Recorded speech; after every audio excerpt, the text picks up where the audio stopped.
360 to Center is gladly sponsored by A&M Rentals for all your golf cart, scooter, and bicycle rental needs.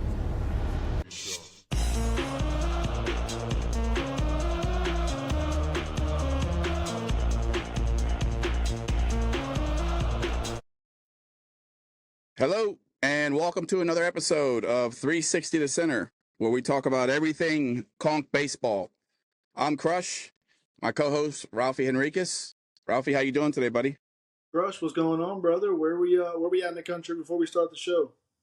I'm actually not too far out. I'm just outside of Tallahassee. I was just out of hours. If not, I'd be home, but I'll be home early in the morning. So just outside of Tallahassee. Actually, now that I think about it, Mr. Jack Niles is close by. I should have had him come into the studio and do some kind of cameo.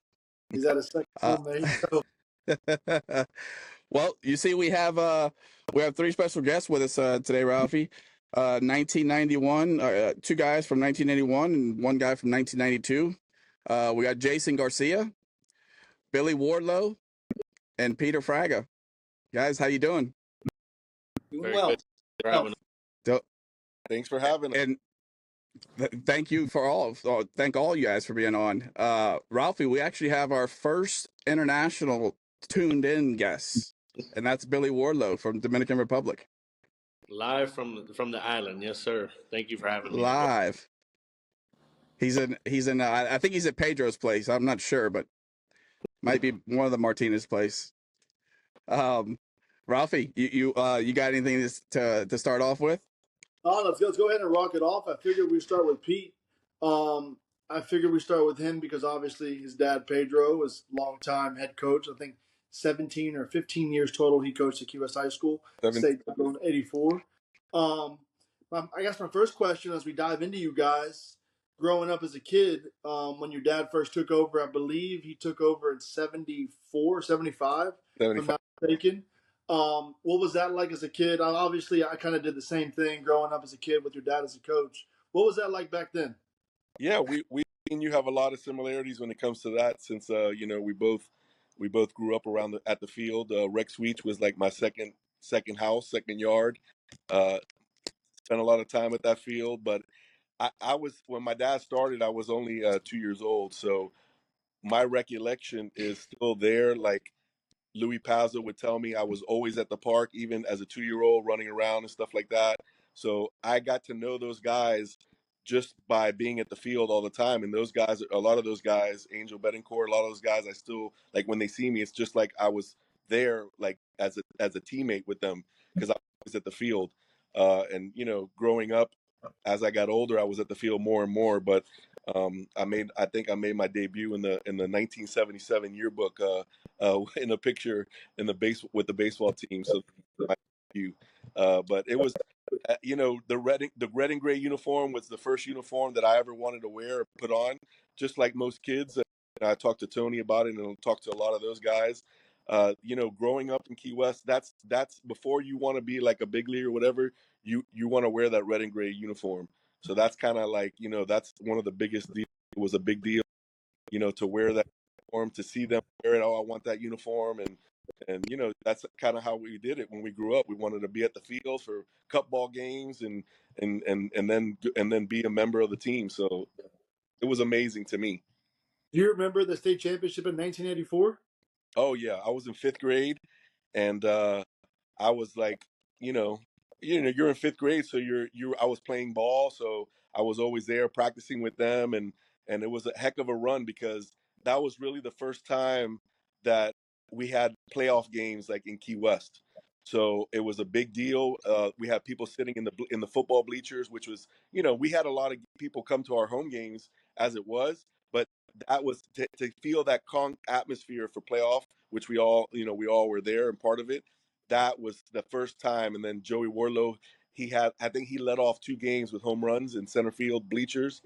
That was like a big deal, Hey, that's pretty cool. That was a big deal, Joey, we all looked up to Joey because I played infield, he played second base, and I think I was about his same size and all that. No, just kidding. But it was a big deal. Pretty cool. Damn, I didn't know that. I didn't know Joey led games out of the home. I never heard that before. Yeah, that's pretty cool. he led off either two regional. Back then, it was called regional sectionals, and Key West hosted like two, and he led off two of those games with home runs. That's pretty damn cool. Wow. Lead off, then he hit one during the game, but he had 2 home runs, and it was just a big deal. Joey was one of their star players, so it was a pretty big deal. And Billy was around because of his family members, so Billy was around. Billy, I'm almost positive you were at the game. I remember 80, Lake Wales. Yeah, in Lake Wales. So, and then Billy and I played ball together. So it was, it was all like family oriented. You see the same people, you grow up with those people, and that's kind of how Key West baseball was. It always probably will be. How far can you guys go back? Remember playing with each other? Midget Field, like playing against them. Jason was on Garcia Cigars, and Billy was on Coca-Cola and Midget Field, and I was on Key West Electric. And it was good quality baseball. It was competitive. Billy, what was that like? Back where, in the midget field? Yeah, back then, the late '80s. I feel like the story it was always competitive. It didn't matter. I mean, even back then, everything was competitive. And like Peter was saying, with the red and gray uniform of the high school, you played during the season, and then the all-star teams are always red and gray. So the first goal was to get the red or gray uniform in the all-stars, and eventually move your way up and get to the high school team and wear that uniform. And for us, I mean, everybody will say it, and I've heard it before, and we'll continue to hear it. It's, you want to put that uniform on, and hopefully that tradition continues down there, and the little, the younger kids can look up to everybody at the high school and the program you guys have put on now. You guys have a pretty good damn thing down there. The whole facility and the whole 9 yards. It's a top-notch facility, and if you got guys want to play there, and you got guys who don't want to play there, then they don't want to be playing baseball, because that's a first-class place. And Billy, what team did you say you played for? Midget Field, I was with Coca-Cola. Then I was with Moose. Midget Field had Coca-Cola? Oh, yeah. It's funny, it flip-flopped, because when I was in Pony Field, then I was on Coca-Cola. Right. So that's funny how they I guess they swapped fields. I was with Moose and Firefighters. Okay, Firefighters, yeah. Jason, what about you? Where I played for Garcia Cigars, then the Lonely Elks in middle field, and then it's last year, and then TCI my in Ponyfield for 2 years. TCI, and then touch on Peter's thing. Everybody wanted to wear the red and gray and play this and that, but you guys remember what was right behind home plate? The TCI used to come out there and video their games all the time. I remember that. And the glass and then the fence. So that was another thing. Hey, we can be on TV. Let's go. Channel 5. Yeah, Channel 5. TCI used to video the games. I don't know if it was time delayed or. When did that stop? When I couldn't sneak in through the back of right field where they had the hole in the fence. It wasn't going on when I was there, Ralphie. Not that I remember at all.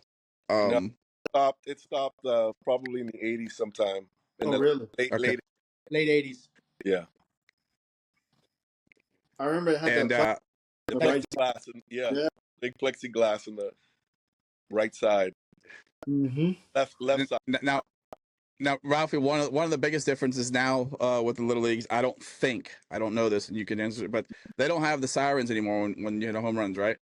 I don't know. I don't think so, Crush. That's pretty old school. Let me tell you what, I mean, you three guys tell me, was that not one of the highlights? Even if it wasn't in your field, like, especially in the Pony Field, it seemed like that had the loudest one, but someone hit there, everybody was running to the fence to see who was trotting.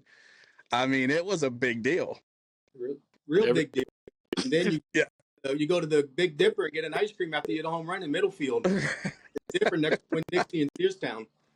Yeah, right. Even if it was midget field, you wanted to see who hit. Yep. Right.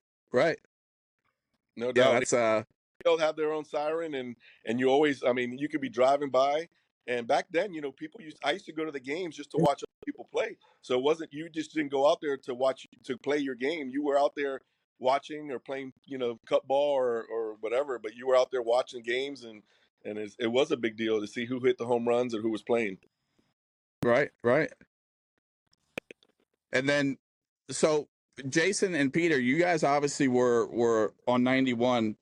Do you guys remember that season? I talked to Peter a little bit, and it seems like everybody has common ground. Literally every guest that we've had on this show that's played has had the common ground of some issue or something good with pace. You guys had a game with pace that year that was pretty intense, correct? We played them twice. We beat them away to get the first seed in district, I believe it was. Back then, you get seeded in district, and we beat them then. And then it was a real intense game in the district championship, which we ended up losing. Very intense. You guys had something, from what I understand. Mashad was that the game Mashad was pitching? Yes. Okay, and he got to the 6th or 7th, right? And he got dehydrated or something. You said it was the most humid day that you ever experienced, right, Jason?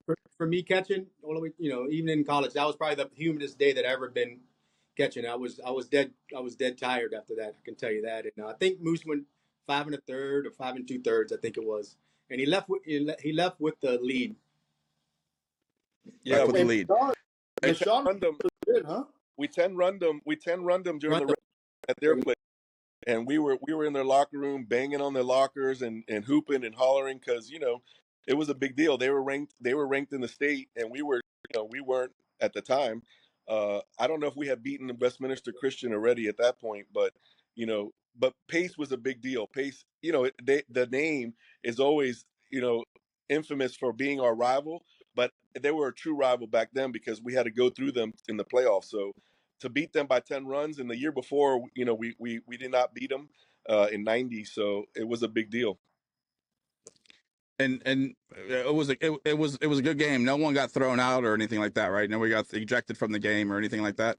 In the 10-run rule, no, but in the district champion, yes. Our second base. Second base. Who was that year? Shortstop got thrown out. I want to hear from Bill. Our second baseman should have been thrown out for throwing the ball in the dugout, but he didn't. I only did that against America. Hey, blocking the bag. I was trying to get the third, and he was blocking the bag, and I think he got a forearm to the head. No, he didn't. No. Allegedly. He was in the way. Hold on, so Billy, you got it. Yes. Yeah, Billy got ejected. Yeah. In the district game. I want to hear from Billy because, our group talks. We always reminisce 91 group, but Billy was a junior. Obviously, we played with him all growing up. But Billy, what was your outlook on our team? Like, because you were like, there was only 3 juniors. Everybody else was senior starters. I thought we were going so much further, especially after we beat them during the season. I thought we would be, and then we beat Westminster. I thought we were going to go further. We had a really good team. It just nothing went our way that night. There was bad umpiring that night. Very bad umpiring. I mean, that was a bad night. We should have got. If we would have got past that game, we would have been fine. But we were the number 1 seed, and we played in their backyard. At that time, it was like the district was like they had a bid on it, and back then we weren't hosting because nobody wanted to travel to Key West. So we literally played the district championship at Dade North, which is down the street from their campus, and we're the number 1 seed. So that was pretty unfortunate. Oh. And that 91 team starting with Jason catching. Who was it? Obviously, I know you were second. Billy, you were short. Who was it first? Who was it third? Left field, center field, right field. I mean, I know Jolly was in center field. Yeah, we split with Sherman Hamlin at first and Alan Cruz at first base, and then Zerpa played third base. Benny was in left. Benny went. No, I think Benny was in left, and Eric Cabria was in right. Yeah. Okay. And Jonathan in the center, correct? Yep. Yeah, I shot Jonathan a message. It was pretty cool. He got to, he got put in the fun fantasy list that we put together. I thought Jonathan was a hell of a player. In 91, I just specifically remember looking up to you guys. Ralphie always talks about 95, 96. That was his guys. I mean, me growing up, that 91 team, I've told Jason many times, but those were the guys that were like, man, That's unbelievable. I mean, I remember hearing Jolly hitting 3 home runs. I think he hit the senior year, and I thought that was like hitting 50 in the big leagues. Like it was a big deal being in the little leagues and hearing that because it wasn't a common thing. You know what the the exciting thing about that?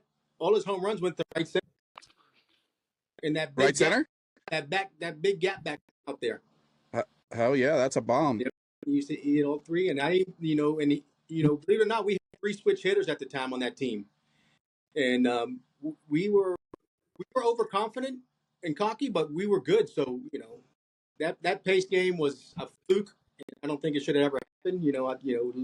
Leading, what was it, Peter? 6-2 or 6-4. 6-2. It was a close game. With 4 outs to go or 5 outs, and then things didn't just go our way.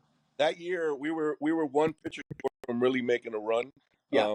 Because that summer started like our whole we clicked that summer. We made it to the prep championship game. So Jack was actually on that team, but because his birthday he was still old enough to play one more year, even though he graduated. But all of us, the remaining of us we were all ready to play. And that summer we went to Jacksonville. We played at UNF, and we made it to the state championship game in the prep league. And but that year Tony DePaulo was he made the All Stars, and he was a crafty lefty. He could throw his curveball at any count at any time. And then during the season, Randy Niles made the team as a freshman. So Randy was our number 2. Tony played that year. I don't know if it was grades or want to play, but we were one of like really making a legit run, because after Mashad came out of the district championship game, Benny was on the team. He didn't even pitch yet. I don't even know how many innings here, Billy. Didn't pitch a lot. He had a fresh arm too. But Randy got hurt at Columbus, right? At home? He got hurt at Columbus away, and we ended up losing that game 4-3. Yeah. Randy got hurt. He got pulled out late in the game, and I think Coach brought in Moose to close it out. And you guys lost a pretty big pitcher for the season, right? Brian Murphy would have been with you guys that year. That would have been a hell of a run, correct? No. He was in 90. He was a senior in 90. Brian? Okay. Sorry, I thought it was 91. Okay. I played with Jack. So in our year, 91, we started the season like 7-0 or 6-0, 6 or 7-0. And we went up to Russ Milliken's brother's team, Randy Milliken, at North Miami Beach. And, it was a midweek game. It weren't that good. And Mashad didn't pitch because we were going to pitch on Friday. And I think Shane Rowe pitched, but I don't want to throw him under the bus. But we ended up we didn't play well, and we didn't hit or whatever, and we lost our first game at North Miami Beach. Yeah, Shane Rowe did pitch. There was a couple balls that game, right? What's that? Couple balls that game. Yeah. 17 balls in a row. Billy, pretty cool stat. I did not know about until I got a hold of someone, Mr. Judd Wise, and asked him. But apparently, your senior year, you hit 425. Is that correct? Had a pretty good year. Yes. Good year. I didn't realize it was that good either. But well, Judd gives an extra 25 if he likes you, so it was probably closer to 400. Of course. Hey, and Mr. Archer kept the book, so yeah. How Judd got the numbers? Mr. Archer got the book, and he would do them with glasses with a light on the bus ride home. Mr. Archer. Yeah. Back then it was good. We spent all our nights in the batting cages, and we drove the football crazy. We had a pretty good little rival with those guys back then. That's right. Was JP is he older than you or younger than you, Jason? He's older than me. He's 2 years older than me. Okay. He graduated in 90. Oh, okay. And Blaine Barossa was also 90? Yes. Yep. Okay. Well, so that's another squad. There was Jason, we had some good Tony Hurst teams, though. Oh yeah, we did. We have some great teams there. Those are some good teams there. At that time, I know you guys, we talked about it, but Prep League was like it was fun and competitive because, we were all good friends, but we had every team had some players, and we did rely on some other other kids to play like rec league, but prep league was Mm. still thriving back then, and we would go at it. It would be fun. I pitched a little bit. It was fun because you got to go out and pitch, but then All Stars got a little serious, so we all got together and play. But back then, that's all we knew. Prep league. We got to play in the summer. That was prep league, and we all played against each other.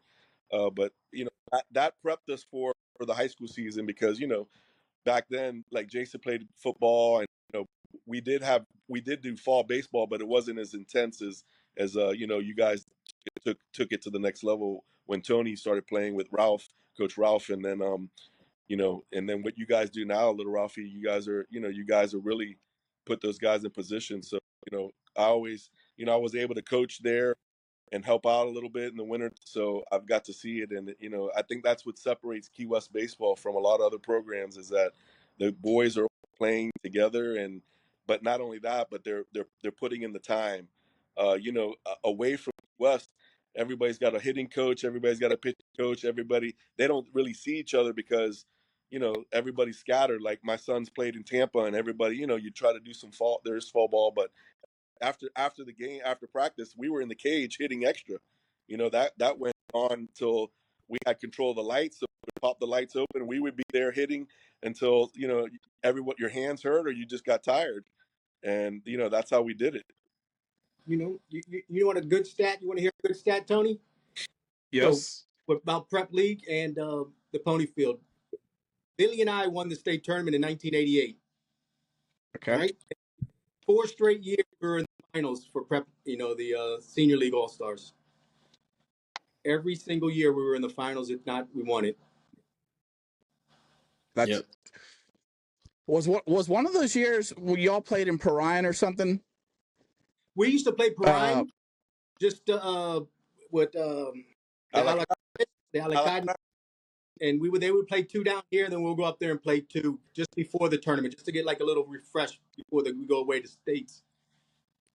And they was that the field, if I remember correctly, in the center they had like a big net.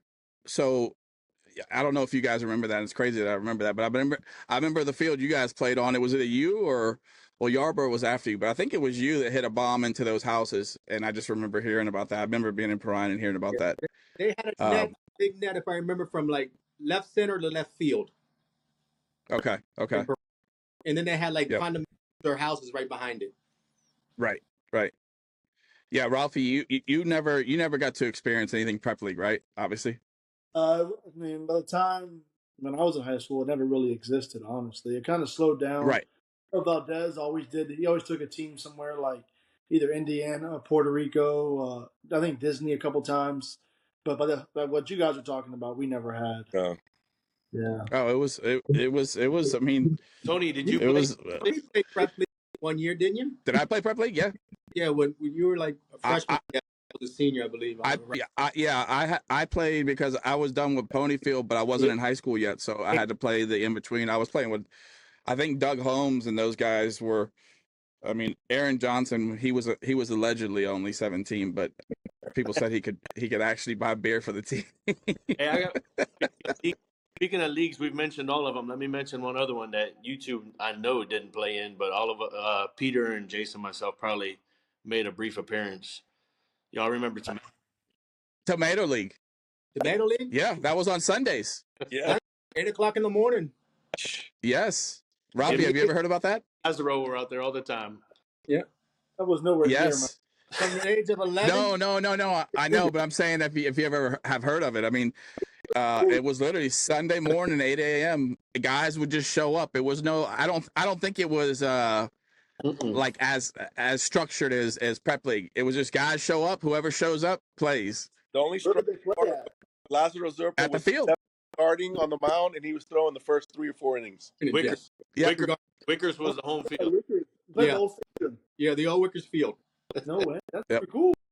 We that's where prep league was. For some reason, they didn't allow us to play prep league at Key West High. So prep league was at Wickers Field. That's where the prep was hosted. Well, what was that like? You had to be a muscle man to hit that ball out of that field. I mean, Wickers, not shape at all. And a concrete. Yeah, Wickers was a big field. And a concrete wall all around. That was a what? It was I mean, it was pretty high, right? Was it about an 8-foot fence? Probably It's not high. At least. Yeah. Yeah, no padding, all brick. Yeah. That's Nobody ever drug the field. No, it was bad. right. It was Yeah. ground balls at your own risk, and you know, the junior football league played football out there, so the outfit was all beat up and stuff. So it was just a place, but you know, that's all we knew, so it didn't matter. We just went out there and played. Ralph, Right. we're going out there. When my dad was in the fire department, I used to go out there and hit center field. And your dad would be home for the off season, and he would be out there running. Him and a guy named Kelly Scott, and they would be there running and hitting. He would throw to your dad, and your dad would be hitting out there. And I always looked up to those guys. I would always ask my dad who they were, and he would tell me who they were. And I never went over there and talked to them, but they were always on the other side, and they would always hit. Kelly Scott, I think he went to, but I believe. I think he was one of them guys that played there. Where? Mary Mackler, right? Yeah. Kelly Scott? Yeah. Yeah, and they all went over there, yeah. And that's where Mary Mackler used to have their games, too. Yeah. I was their home. That's crazy. Yeah, when I did the Pepper League, it was everything was at Rex Weech, and Tomato League, as far as I remember, wasn't even there. Yeah. But that would make sense because I think they tore the field down. They tore Wickers down, so it had to be there. Did the Prep League start with you guys?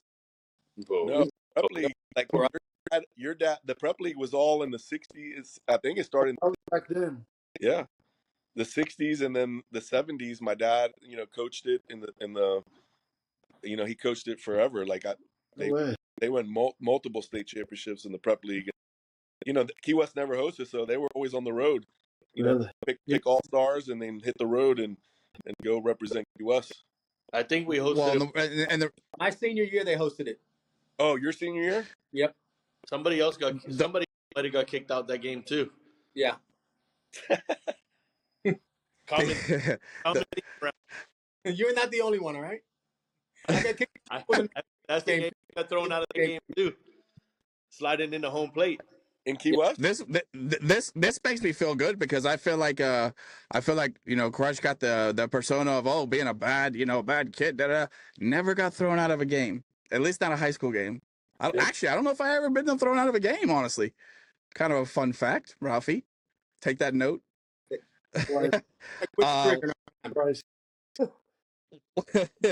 One of the things, honestly, that I could say, Ralphie, to like give you an idea of how competitive Prep League was there were so many good players back then for the high school team that you had an excess of kids that were good enough to probably play on some high school teams, but couldn't play on the Key West high school team. So in the summer, you had all those excess kids literally make up a league besides your varsity and JV guys, and it was competitive. I mean, there was guys that would come out there. I mean, Ron Bailey was one of them. He didn't play. I don't think he played any high school baseball, but he'd go out there and he was hitting 400 and plus foot shots, home runs in Prep League. I mean, there was a couple of other guys me and Pete were talking about, but the competition back then, there were so many kids, and not all of them could make the varsity and junior varsity. Would all you guys agree with that?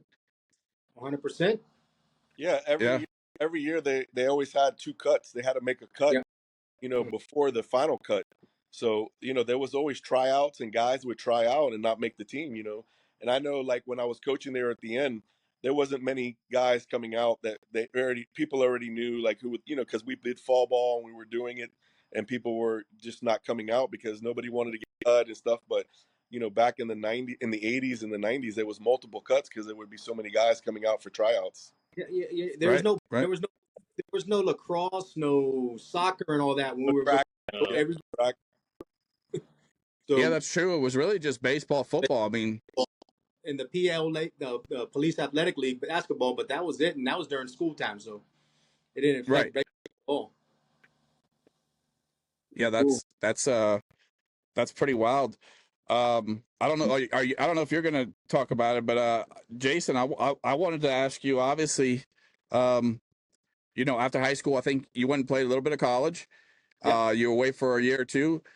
Uh, Came back, and I think you at some point you coached with Ralph and little Ralphie, and I don't know if any other coaches, but then you made the switch over to softball, Yes. which is the room you're in right now Mhm. at the field. Um, Tell me a little bit about how that change was. I mean, I know besides, or at least I think besides being a female and not throwing overhand, uh, there's a lot of the same stuff, isn't it? Same Yeah. approach. Yeah. Same approach. The only thing that's different here is it's a little bit quicker. With the field being so condensed. The ball comes off the bat just as hard as the baseball. Because we don't have the bat limitations here, Right. and there's a lot more small ball and stuff like that. I'm still learning when to do it, how to do it. Because the game's always changing, and it's in baseball too, constantly. But it's a you continue to learn the whole time. And you see we play all year round. So we get to see most of we play a lot of tournaments down in the South. So we get to see all the players that we're facing throughout the year. So that's when you get your scouting done, which is big throughout the season, especially seeing pitchers out there that are, mostly, you got a couple that we faced over the last couple of years that are D1 pitchers. And you learned, you have to play small ball. You really do. Right. Because you're not gonna go out there and put 2, 3, 4 hits against one of these top pitchers. So it's continuing to learn. I love it. I love it. It's a coaching aspect where you have to coming from baseball. You can't wait for the 3-run home run. Or the double in the gap. You have to really outthink the other coach sometimes. Is it faster pace? Yes, yeah. Well, our games are Yeah. done in an hour, 15 hour and a half, 7 game. The game itself, way it's a Oh, faster. that was fast, real fast. You know, you got your third baseman paying probably 35, 40 feet from the home plate, and your first baseman, your corners. Done a good job with that program, my man. Done a hell Yeah, of Yeah. a year. Ralphie, you got some stats to rattle off, right? That you were going to talk to Jason about, at least with his success that he's had at Key West so far. I know we were talking earlier how you've been to 2 Final Four appearances. What was that like? I mean, obviously being able to go on that run, you guys had some pretty good players too. When you had Bella and what was the third base or the center fielder's name? Yahara Yeah, Wood. I really enjoyed watching her play. And Tony, in these regional games when they hosted in Key West, it was kind of shitty because we were playing the same nights as them, and then the one year they were in the regional final, we got knocked out, and to see everybody there playing, it was cool, man. I mean, American Heritage was. I think that's who y'all played that night, and you guys went ahead and obviously beat them to go to the Final Four. Yeah, What was that like going into there and experiencing that? it's really really exciting. You know, the first year, no excuse. There's no reason why we shouldn't have won that game. We had a couple base running mistakes, but that's part of the game. The second year, we were a little overpowered by the pitcher, but we had the lead I think it was 2-0, and then the rains came, gave us like about a 45-minute rain delay. So they told us to go back to the hotel, and right when we got to the hotel, they told us come back. So you really don't want to go out there and throw the same pitcher at that time. But we did, and she walked the first two, and the floodgates open. But it was really exciting. The city, the town, the whole community got behind us. That year, we hosted like 3 games. Bella's senior year, all our games were here because we were the number 1 seed, and we went on a nice run there. And then 2023, they had American Heritage State Championship already, and our pitcher threw a no hitter, and their pitcher threw a 1-hitter, and we beat them 1-0 in extra innings. Yeah. The first, well, actually, both of you. Billy. I don't know if you heard it, but you guys got quite the send off, huh? Yeah. Going down Flagler with the big charter bus, and everybody came out to kind of send you guys off, right? Yeah, both years. Yeah, we left the high school. You had a fire truck and police people taking you out, just like the old days when you won a state championship. All the way, they took us all the way to Sugarloaf Elementary, and then they peeled off. So from Holy cow! it was lined up with your state workers, all kind of crowds there, all the way down, so everybody's seen it. So it was real exciting. It hit home. You had some tears on the bus from some people to see that. From parents that were on the bus, and you try not to forget about stuff like that, and you never will. But you try to teach the girls that's something that never happens, and it was amazing. Right. It was almost That's like our Friday night parades from Bees, right? Yeah, remember those? Ride for your life. That was back in the 80s, in the late 80s and the 90s. We would meet up at Bees for pregame meal on our own. Tony knows. And then we would get in our cars and hold up the train. Flagler and ride the train. Yeah, we would just weave and then snake all the way down Flagler, all the way to the field.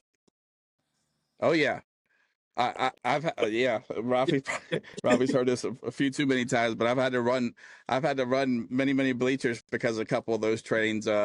Doing some extracurricular stuff, just having fun and trying to make some noise and getting stuck on curbs and all that kind of stuff. But man, I tell you what, I miss it.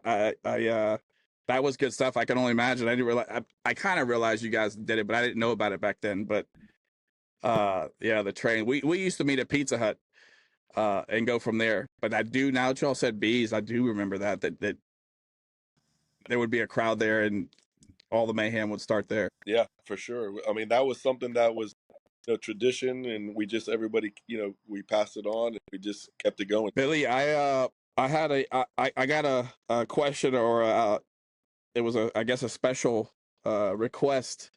You know a guy named I guess his first name's Victor.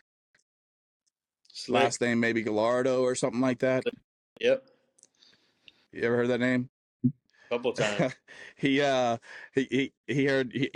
reaches out every now and then, and he heard that you were coming to the show, and he said ask him what was the name Slick Vic gave to infielders at Key West High School when he was working with him.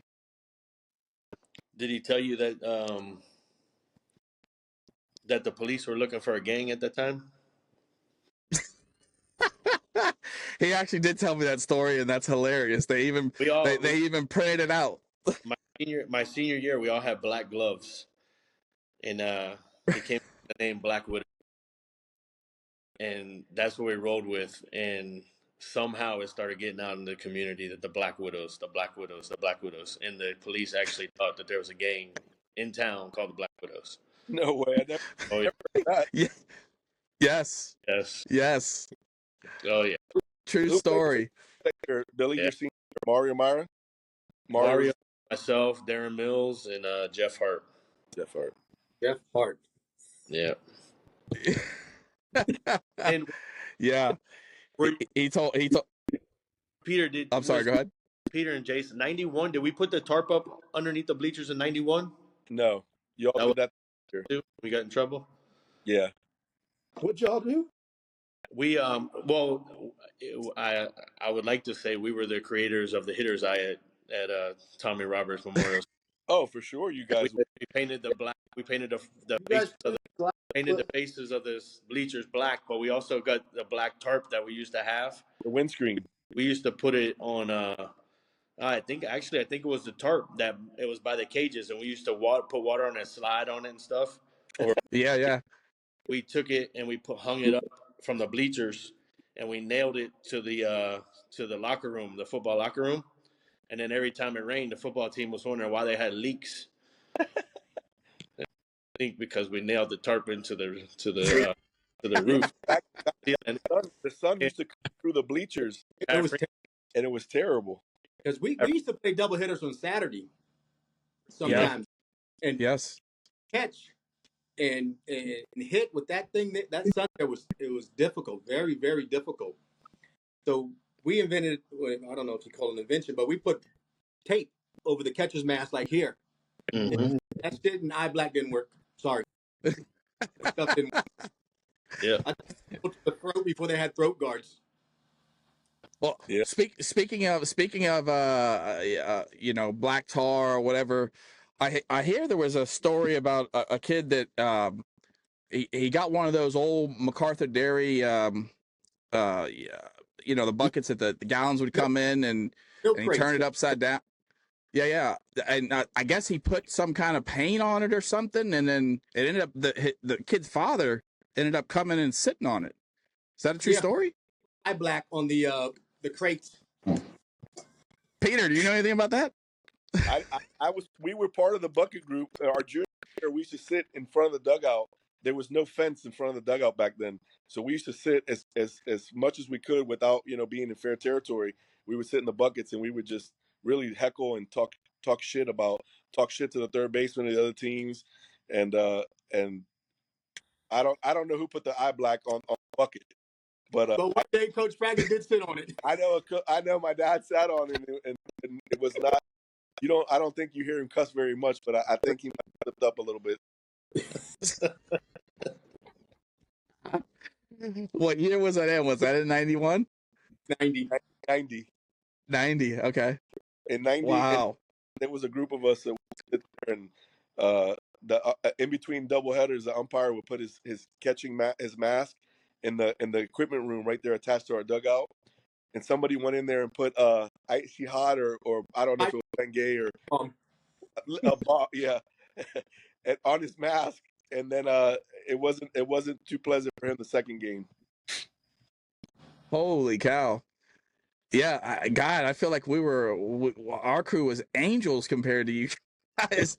I mean, I love it. It's absolutely hilarious. But Jesus, that was actually a pretty funny story that I'd heard. Obviously, I think Jason, you started to tell it.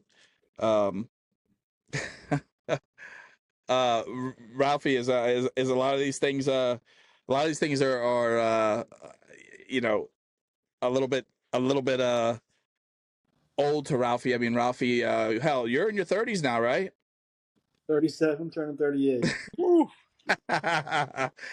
He's getting up there. Somebody said earlier, I just wanted to point this out real fast. Somebody said, oh, Peter, you said you made your debut on the team 1977.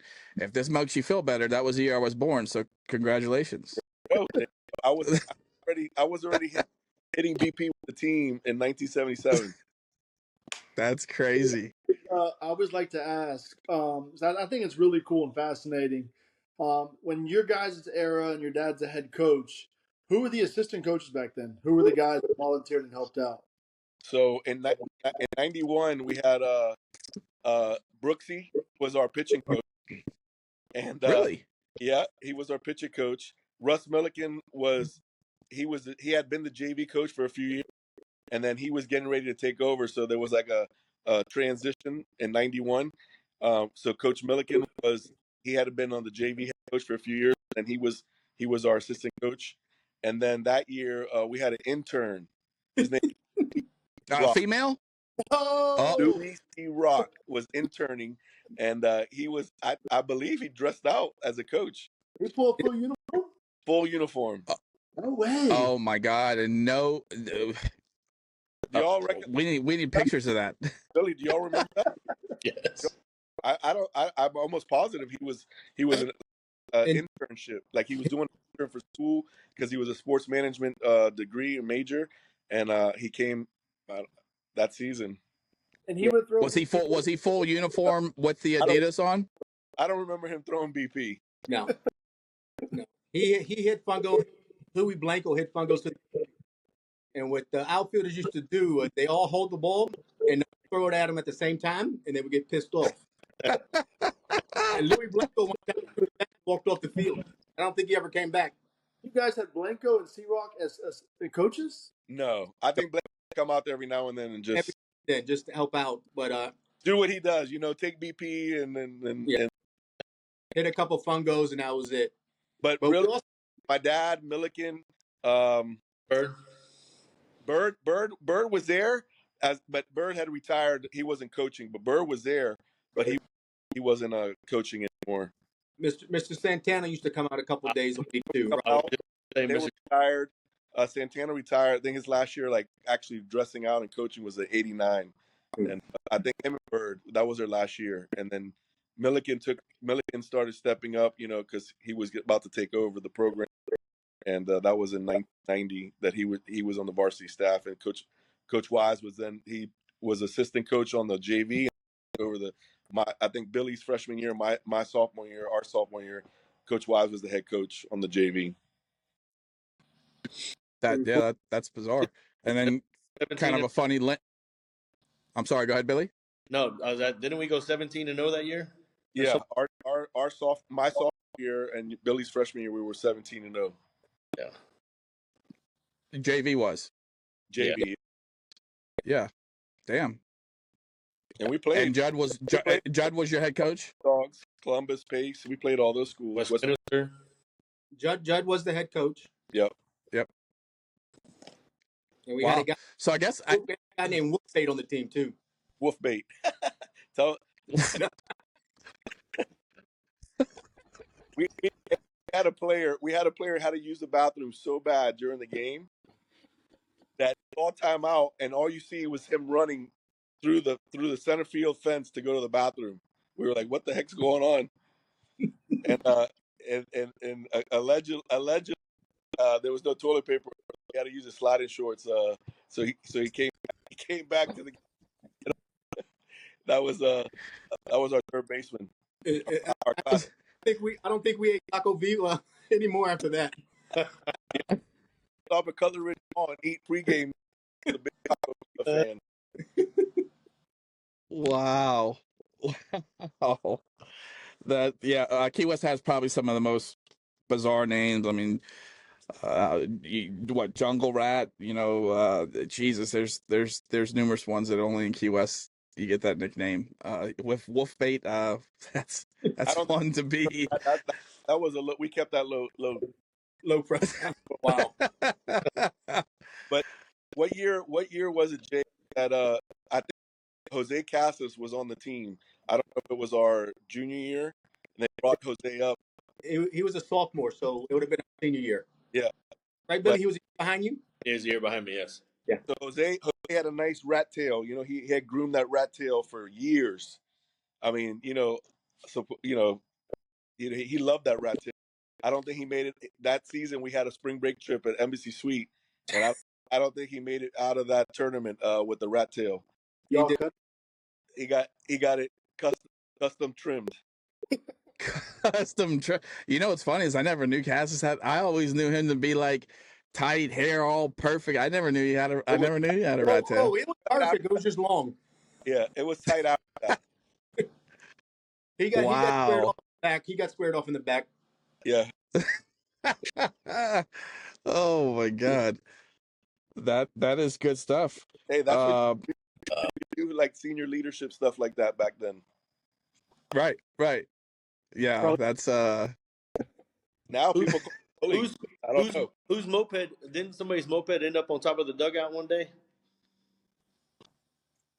Was that our year? Yeah, I think it was your senior year. I think it was John and Machado, Sherman and all them. I think they put somebody's moped up on top of the dugout. It was probably Cabrias because he used to come to practice. I can see that. Yes, I actually remember him and his little scooter, and I could see Jonathan probably doing that to him. That's speaking of up on the roof, I almost totally forgot about it. But can you guys tell me how the pick came about, the famous tractor pick in '91? How did that come about? They were that year. They were They were either building or redoing the girls' softball field. They were building out in right field. And they had this, I guess it was the Pinos had their big red tractor out there. And, from the big red machine, we just thought our senior group, we thought that would be a cool thing to go out there and pose out there like we were tough guys or whatever. But I thought that was a pretty cool pick, Yeah. But if you remember, the first one was on the field bleachers. Yeah. We were all lined up in a triangle. Yeah, we took class, we just did some pictures and stuff, and then we went out there and took some pictures of on the red tractor. So that was pretty cool. Very nice picture. Yeah. Now, honest answer here, Jason. You were on top of the roof with Jolly. I know Jolly's plenty tall to get up there, but that looked like that was a big weight. Did you have to did you get up first? Yeah, did you use his shoulders? No. I used to get pull-ups and stuff like that. I was in pretty good shape back then. I just pulled myself up. Yeah, I think that's a fascinating pick. As a matter of fact, Ralphie, hopefully that pic maybe gets up in the museum. That tractor was legendary. Yeah. Yeah, that's good stuff. Listen, I definitely want our claim. I think our biggest victory. I definitely want to talk about our biggest victory in '91 was that we beat Westminster Christian, and Rich Hoffman had 499 wins, and the Miami Herald had he had the front page sports page, and we were riding on the bus, and somebody had the newspaper, and it was just more motivating to us because we were gonna, he was, we probably didn't beat Westminster Christian much before that. And we didn't have any real big names, but we played well together. So we went up there. They had Alex Rodriguez was a sophomore. They had Mickey Lopez. They had Steve Butler, J.D. Arteaga. They had Tris Moore who played at UM. They had some big names, and we went up there and Jason went big fly, and we put it to him. 10-run them. Was somebody telling me? I feel like one from you guys. Did Jolly hit one in the pool or something? So, was that the game he hit the one in the pool? I for some reason I was batting in front of him. Don't ask me how. I have no idea. And I had it, like in the basketball court, and I knew it. And when you hit him that good, it's gone. So, yeah. A little extra time around the bases. You talk some stuff and all, and then hit my helmet off. I don't think I'm just not even sitting down slapping. He hits one over the basketball courts into the pool. That ball was far. Yep, it was a bomb. It was a really bomb. And then I think Moose threw a one hitter and Mickey Lopez hit a solo. That was it. Wow. That was the game where we used legal bats. They used them. We used legal bats. We used legal bats. They didn't. Okay. Yeah, you guys found a bat or something with tennis balls in them at some point in the game, right? In their dugout. We found it. I guess we were hitting in the cage beforehand, and we left it in there.